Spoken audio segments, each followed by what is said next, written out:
Orthodox Jews were stereotyped and marked and were referred as vermin, rats and pests. तो अब Jews का भी मजाक उड़ाते थे उनको अलग अलग नाम देके.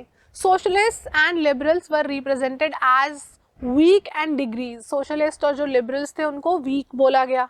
Propaganda films बनाई गई. Propaganda films were made to create hatred for Jews, ताकि लोगों के मन में Jews के प्रति क्या हो जाए, बहुत ज़्यादा hatred हो जाए. Nazis sought to win support of different section of society by suggesting that Nazis alone could solve all their problems. So Nazi जो ideology थी, इन लोगों ने क्या किया, ऐसे ऐसे स्पीच दिए, ऐसे ऐसे मूवीज दिखाई और लोगों को बोला कि सिर्फ नाजीज ही जो है वो आपकी प्रॉब्लम को क्या कर सकते हैं, सॉल्व कर सकते हैं. Now People started seeing the world through Nazi eyes and spoke their Nazi language. अब लोगों के अंदर ये जो भावना थी इतनी ज़्यादा कूट कूट के भर दी, जब बच्चे छोटे हैं तभी से उनको ये ट्रेनिंग दी जा रही है, तो वो पेरेंट्स की भी नहीं सुनेंगे, राइट. पेरेंट्स भी अगर उनको कहते थे तो वो बच्चे क्या बोलते थे, वो बच्चे अपने पेरेंट्स के भी अगेंस्ट बोलते थे, क्योंकि उनको शुरू से ही वो ट्रेनिंग दी जा रही थी. सो लोगों के अंदर, लोग भी नाजी आइडियोलॉजी से ही वर्ल्ड को देखने लगे.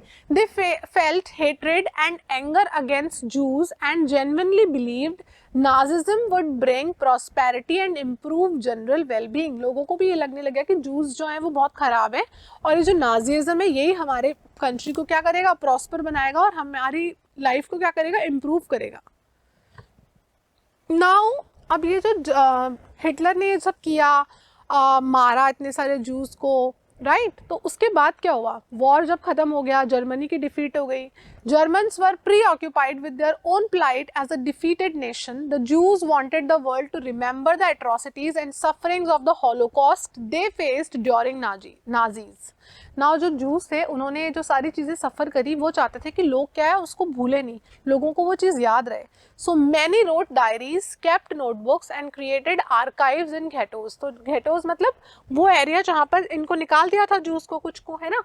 तो जहाँ पर ये लोग रह रहे थे गरीबी में, गरीब एरियाज़ में, तो वहाँ पर जो जूस थे उन्होंने क्या किया, उन्होंने बहुत सारी डायरीज लिखी, नोटबुक्स लिखे और कुछ ऐसे आर्काइव्स बना के उन्होंने वहाँ पर रख दिया, है ना, ये सारे नोट्स, ताकि लोग उन चीज़ों को याद रखें, भूले नहीं कि किस तरीके की एट्रोसिटीज़ उनके साथ में हुई थी. Even after defeat the Nazi leadership distributed petrol to its functionaries to destroy all incriminating evidence available in the offices. फिर भी नाजीज ने क्या किया, जितने भी अवेलेबल एविडेंस थे उन सबको डिस्ट्रॉय करने की पूरी कोशिश करी.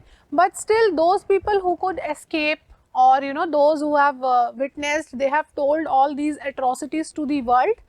And this is how we come to the end of the chapter. So I hope you all have understood the Nazi ideology. I hope you all have enjoyed listening to the stories. And that's it. That's about this chapter. So take care children. Keep reading. Thank you so much.